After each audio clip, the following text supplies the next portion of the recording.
નમસ્કાર દર્શક મિત્રો, ગુજરાત ક્રાંતિ ન્યૂઝમાં આપનું હાર્દિક સ્વાગત છે। રખડતા શ્વાનના મુદ્દે સુપ્રીમ કોર્ટના ચુકાદા બાદ વડોદરાના શ્વાન પ્રેમીઓએ રોડ પર ઉતરીને વિરોધ નોંધાવ્યો હતો। તાજેતરમાં સુપ્રીમ કોર્ટ દ્વારા રખડતા શ્વાનો અંગે મહત્વપૂર્ણ ચુકાદો આપવામાં આવ્યો હતો, જેમાં કેટલાક નિયંત્રણો અને નિયમો અમલમાં લાવવા પર ભાર મૂકાયો હતો।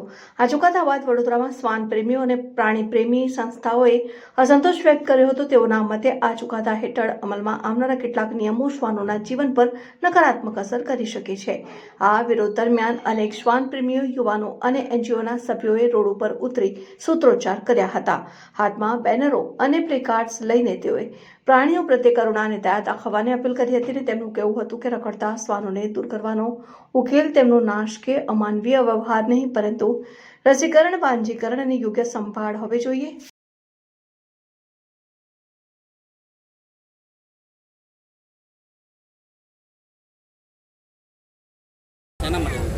સર, અમે લોકો આજે એના માટે ભેગા થયા છે કે દિલ્હીમાં જે સુપ્રીમ કોર્ટે કીધું છે કે બધા સ્ટ્રે ડોગને તમે શેલ્ટરમાં મૂકી દો, પકડીને જબરદસ્તી એ કરી દો, એના અગેન્સ્ટમાં ગયા છે। કારણ કે બરોડામાં અત્યારે એવી પરિસ્થિતિ નથી। બરોડામાં પહેલેથી જ HSI ટીમે 80% કેસ સોલ્વ કરી દીધા હતા, પણ જે સુપ્રીમ કોર્ટનો ચુકાદો છે એ વડોદરામાં પણ ન આવે એના માટે અમે સાયલેન્ટ માર્ચ કાઢીશું।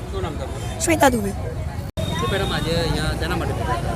બધા જાણી રહ્યા છે કે સુપ્રીમ કોર્ટે જે કાયદો કાઢ્યો, જે નિયમ કાઢ્યો કે બધાને સ્ટ્રીટ ડોગ ફ્રી કરી દો, દિલ્હી હતી, રાજસ્થાન શરૂ થઈ ગયું, કાલે ઉઠીને ગુજરાત હોઈ શકે છે।